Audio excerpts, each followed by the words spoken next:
우리가 알게 하시고 깨닫게 하소서라는 주제를 가지고 소선지서를 이제 8주째 같이 묵상하고 있는데, 그 마지막으로 스바냐서를 우리가 같이 묵상하고 있습니다. 어제에 이어서 2장에서도 회개에 대해서 계속 독려하고 계시고, 하나님께서 이 마지막 세대에 갖고 계신 마음을 그대로 표현하고 있는데, 오늘 본문에서 등장하고 있는 가사, 아스글론, 아스돗, 에그론, 그레섬, 이런 구체적인 지명과 함께 나오는 곳은 블레셋에 있었던 대표적인 도시들이고, 블레셋 자체가 여러 도시 국가들의 구성되어 있는, 연합되어 있는 그런 나라였습니다. 그러니까 블레셋이란 나라 하나로 있는 것이 아니라 그 블레셋의 5도시를 중심으로 해서 그런 도시 국가들의 연합체를 블레셋이라고 불렀던 것을 기억할 필요가 있습니다.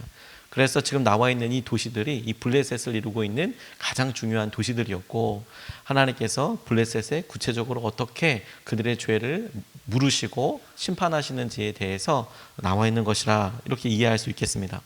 하나님의 판결이 그들 앞에 이렇게 있게 될 때, 그리고 모압도 암몬도 그들이 했던 일들을 그냥 잊혀진 것이 아니라 하나님께서 심판하실 때 그것을 다 물으시고, 그리고 그것에 대해 심판하시게 될 것이다, 이런 내용이 우리에게 주어졌는데, 우리가 어제도 같이 이렇게 말씀이 우리에게 주어졌을 때 이것을 하나님께서 다른 민족, 다른 사람, 혹은 그때에 있었던 그 사람들에게 하셨던 말씀으로만 이해할 것이 아니라 그 말씀을 접하며 나에게, 우리에게, 그리고 우리가 그와 같은 모습이 없는지, 하나님께서 분노하시고 하나님께서 심판하실 때의 그 모습이 우리에게는 없는지, 우리는 어떠한지, 그것을 같이 묵상해보고 살펴볼 수 있는 기회로 삼는 것이 우리에게 영적으로 너무 도움이 되겠다, 이렇게 말씀드렸습니다. 오늘도 마찬가지로 주님께서 블레셋에 있는 여러 나라들, 그리고 그들에 대하여 심판하게 하실 때 그것을 바라보고 이스라엘 사람들에게는 너희들이 그 땅을 차지하게 될 것이다, 이제 이렇게 약속해 주시는 것을 통해서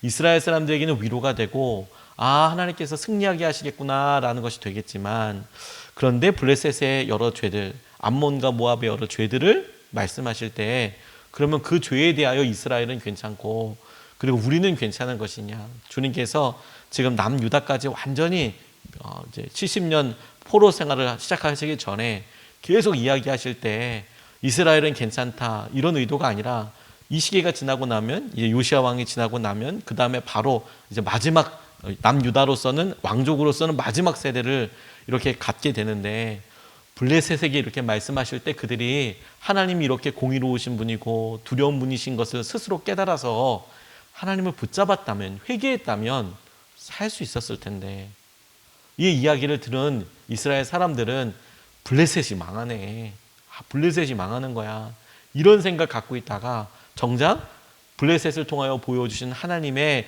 경고의 메시지, 회개의 타이밍을 놓쳐버리는 것에 우리가 안타깝게 바라봐야겠다는 생각이 들었습니다. 그런 의미에서 오늘 본문을 통해서 첫 번째로 우리가 같이 살펴보고 싶은 것은 회개의 기회에 대해서 같이 살펴보고 싶습니다. 1절서부터 3절까지 말씀을 보면, 함께 모여라, 함께 모여라, 창피할 줄도 모르는 백성아, 정해진 때가 이르기 전에, 세월이 겨처럼 날아가기 전에, 주님의 격렬한 분노가 너에게 이르기 전에, 주님께서 진노하시는 날이 너에게 이르기 전에 함께 모여라. 주님의 명령을 따르면서 살아가는 이 땅의 모든 겸손한 사람들아, 너희는 주님을 찾아라. 올바로 살도록 힘쓰고 겸손하게 살도록 애써라. 주님께 진노하시는 날에 행여 화를 피할 수 있을지도 모른다, 이렇게 이야기합니다. 말씀드렸던 대로 블레셋의 여러 도시 국가들을 이야기하면서 심판에 대해서 이렇게 될 것이다 라고 말씀하고 계시는데, 정작 그 이야기를 하시는 초반부에는 모여라, 모여라, 겸손한 사람들, 올바르게 살려고 하는 사람들이 모여라 라고 말씀하고 있는 것이죠. 그러니까 지금 블레셋의 여러 도시 국가들이, 도시들이 멸망하게 될 것이다 라는 이야기를 블레셋에 있는 그 사람들이 듣고 회개하라, 이렇게 전달될 수도 있지만, 중요한 것은 블레셋이 멸망한다는 이야기를 듣게 될 겸손한 사람들, 그리고 하나님 앞에 모이라고 이야기를 들은 사람들이 블레셋의 멸망을 지금 듣게 되는 상황인 것이죠. 그걸 어떻게 받아들일 수 있습니까? 주님께서 회개하라고 이야기해 주시는 그런 상황인 거구나. 심판과 그 심판의 날을 말씀하시는 주님의 본심은 회개와 돌이키심에 있어요. 주님의 본심은 주님께서 우리에게 마지막 때를 이야기하고 그 마지막 때의 정결함과 그 마지막 때에 우리가 어떻게 진리의 말씀을 붙잡고 있느냐는 그것을 통해서 못 지키니까 망하지, 못 지키니까 너희들은 영원한 지옥 혹은 영원한 심판 가운데 머무는 거야, 그걸 말씀하려고 하는 게 아니라 그러니까 돌아와, 그러니까 돌이키도록 네가 통로가 되어라, 네가 말을 전하여라, 이렇게 말씀하시는 거거든요. 주님의 엄중한 마음을 알고 스스로 늦기 전에 주님을 찾아라 라고 말씀하시는 것이죠. 그게 너무너무 중요하고 너무너무 기쁜 일을 하고 싶어요. 우리가 코로나로 인하여서 계속 우리 모두 전 국민이, 아니 전 세계 사람들이 깨닫게 된 것이, 그 전에는 우리가 알지 못했던 어떤 위생이랄까요? 어떤 병균과 세균에 대해서 우리가 얼만큼 철저히 조심해야 하는지에 대해서 모두가 다 경각심을 갖게 되었다는 겁니다. 예를 들어서 처음에 우리 코로나 시작하게 될 때 마스크 쓰고 안 쓴 것이 어떤 차이가 있는지, 혹은 사회적인 실험을 통해서 어떤 사람들을 모아놓고 그 사람들은 모른 채로 보이지 않는 약품 같은 것을 이렇게 묻혀놓고 알게 모르게 방역을 철저히 한다고 했을 때 그 사람들이 먹으면서 만지는 곳, 그리고 그 만지는 곳이 어떻게 퍼져가는지에 대해서 그런 사회적 실험을 하고 그랬습니다.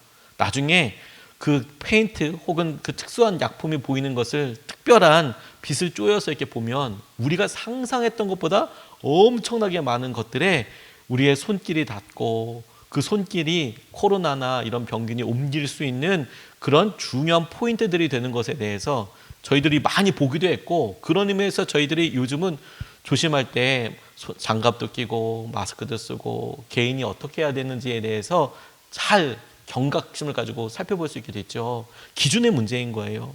그 전에는 그렇게까지 몰랐어요. 그런데 또 다른 기준, 코로나라는 상황과 기준을 보니까 어느 정도까지 우리가 민감하게 그것에 대해서 대처해야 되는지를 알죠. 죄도 그렇습니다.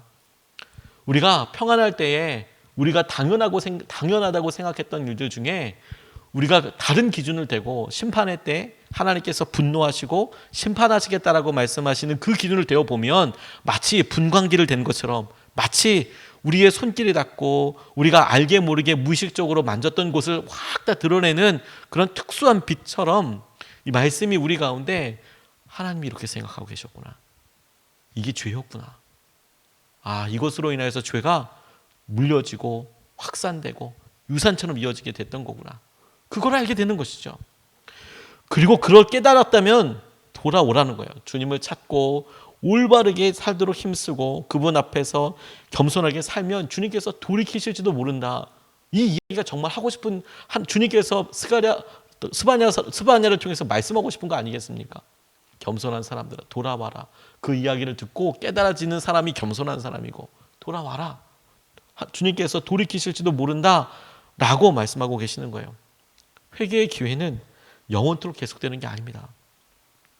우리가 누누이 소선지서를 봤지만 주님께서 어느 때 어느 사람들에게 이런 회개의 말씀을 주실 때 이것은 영원히 이어지는 것이 아닐 뿐더러 더 놀라운 것은 어느 순간에 이 회개하라는 말이 사라질 때 그때가 진짜 심판이 이미 시작된 거라니까요.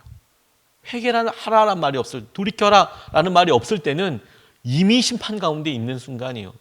그걸 우리가 잘 몰라요. 그래서 회개해라, 너의 죄 앞에 서라, 그리고 그 죄를 고백하고 주님 앞에서 보혈로 은혜 충만함을 또 죄 씻음을 받으라라는 이야기가 어떤 상황과 어떤 사람들에게는 불편할 수도 있어요. 이거 또 이렇게 해야 되나? 그런데 주님께서 마치 우리에게 보이지 않는 병균들 한번 봐봐라, 너희들 기준으로 갖고 있는 그런 기준이 아니다. 말씀의 기준과 주님께서 보고 계시는 주님의 심정과 마음을 너희들이 알아야 한다. 그리고 그때가 중요한 때라는 거예요. 주님이 말씀하시는 그때가 가장 강렬하게 그리고 충격적으로 말씀하신 바로 그때가 주님의 사랑과 주님의 기대가 가장 큰 때라는 거예요. 이 상황에 넘어가면 너희들 정말 힘들다. 아이들이 안타깝게 방황하고 힘든 것을 보면 부모들이 처음에는 권면하고 힘들죠. 힘들으니까 얘기를 하죠.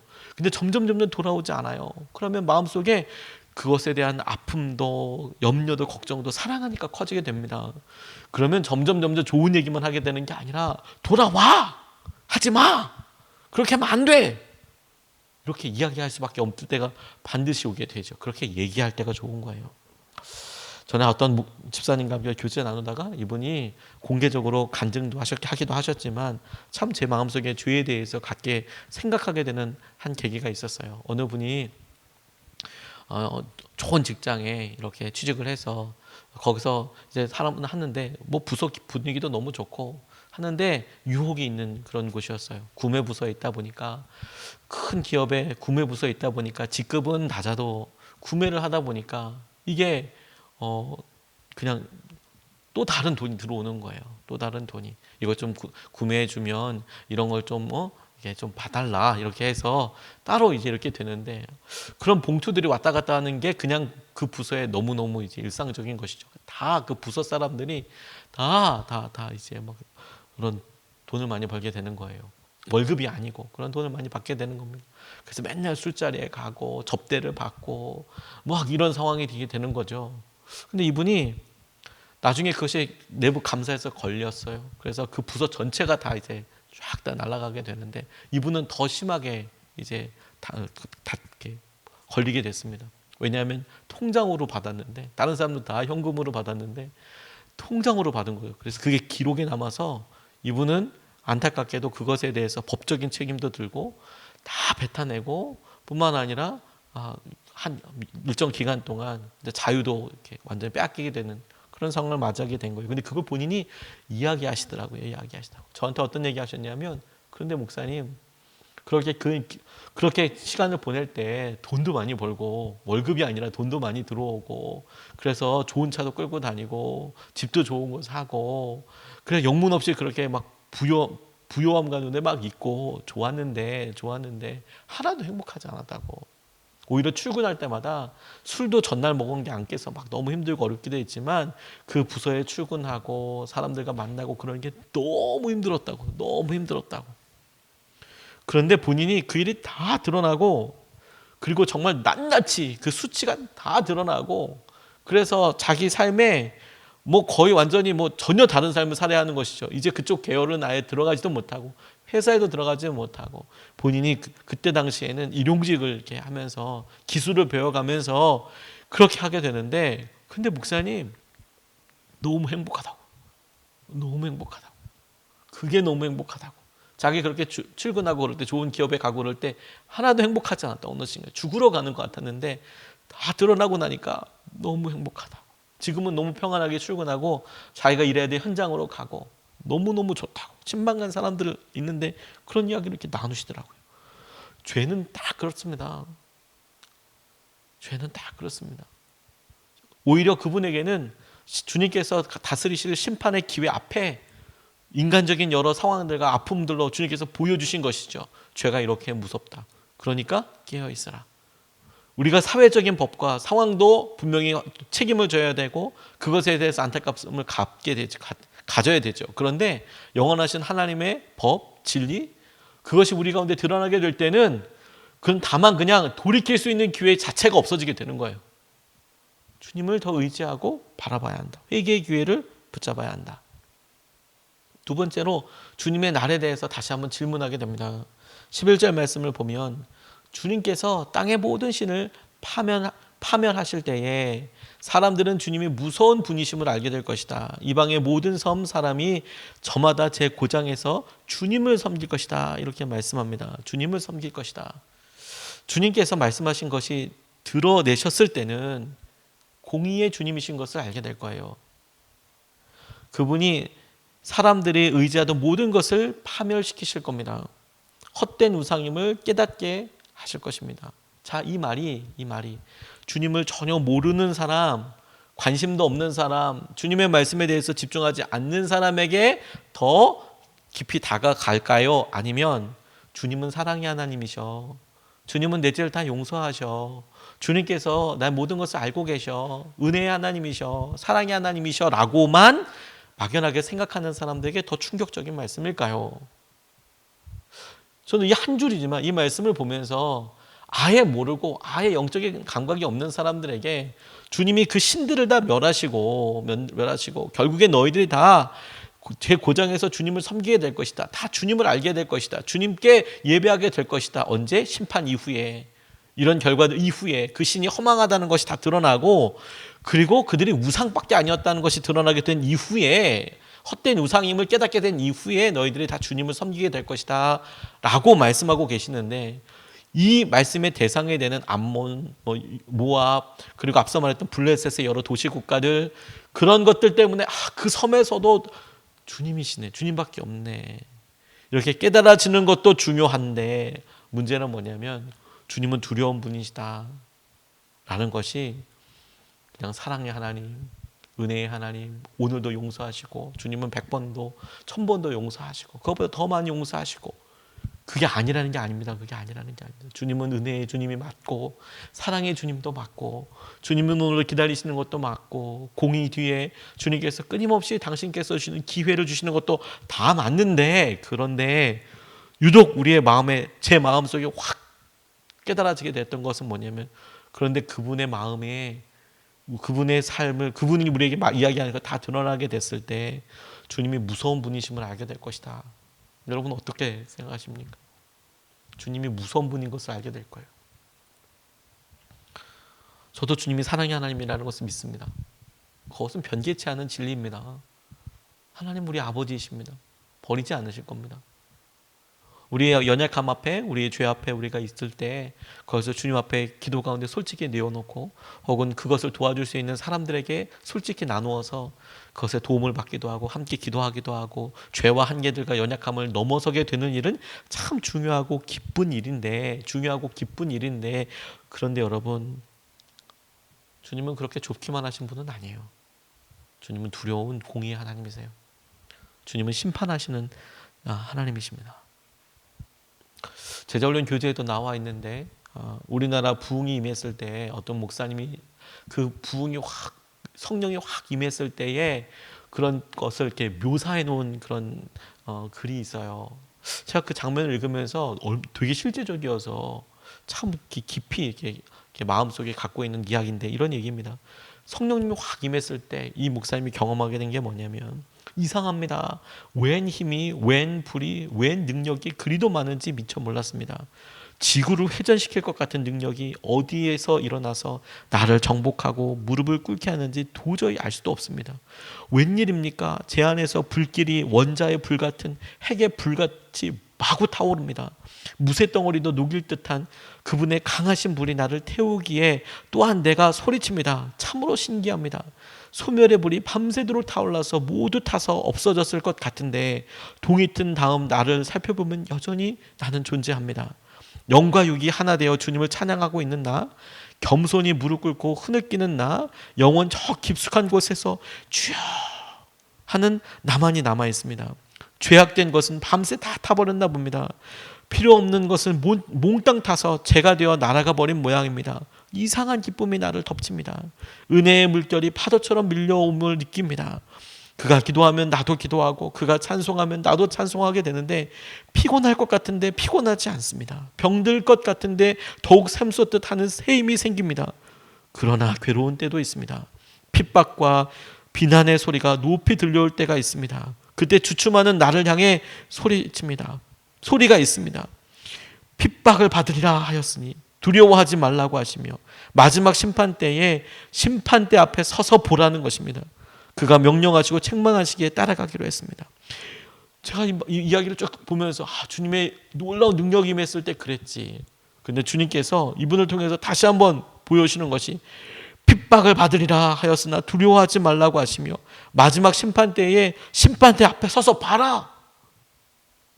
마지막 심판대 앞에 서서 너가 보게 될 것이다. 봐라. 하나님께서 그런 심판과 다른 사람들의 비난의 소리와 이해하지 못하는 상황들 가운데 우리가 그 길을 가게 됐을 때, 네가 나중에 심판대 앞에 서서 봐라. 어떤 일이 일어나게 되는지. 아멘입니다. 아멘. 주님, 우리가 이 길을 가고 주님께서 하시는 것을 우리가 붙잡아, 주님께서 주시는 말씀을, 주님께서 주시는 회개의 기회를, 정결함을, 우리에게 주시는 주님의 놀라운 기회를 붙잡는 것이 하나도 쓸데없는 일이 아니게 될 거예요. 다 주님께서 기억하시고, 주님의 놀라운 은혜를 우리가 압도적으로 경험하게 되는 때를 우리가 분명히 보게 될 것입니다.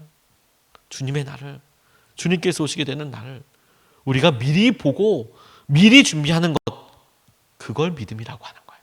믿음은 이러한 영적인 현실에 이르기 전에 주님을 의지하는 겁니다. 다시 믿음은 주님께서 말씀하신 분명한 심판의 날, 영적인 현실이 우리 앞에 직면하기 전에 주님을 의지하는 거예요. 그게 믿음이에요. 주님이 이것을 주의 말씀으로 우리에게 통과하게 하시고 우리를 어떤 상황에서도 붙잡아 주실 것이다. 우리가 두 가지 말씀을 같이 나눴습니다. 첫 번째, 회개의 기회에 대해서. 회개의 기회가 있을 때는 여전히 주님의 사랑도 같이 있는데요.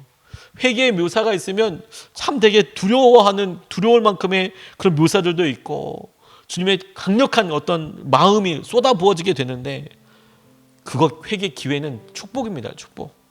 우리가 정결하게 살아라 라고 듣고 있는 것은 이건 은혜예요. 은혜. 주님 감사합니다. 주님께서 오늘 주님 앞에 서서 행여화를 피할 수 있을지도 모른다라는 말씀을 우리가 두렵게 받아들이며 하나님 우리를 정결하게 하시고 또 그렇게 따라야겠다. 두 번째로 주님의 날이 온다는 겁니다. 주님의 날.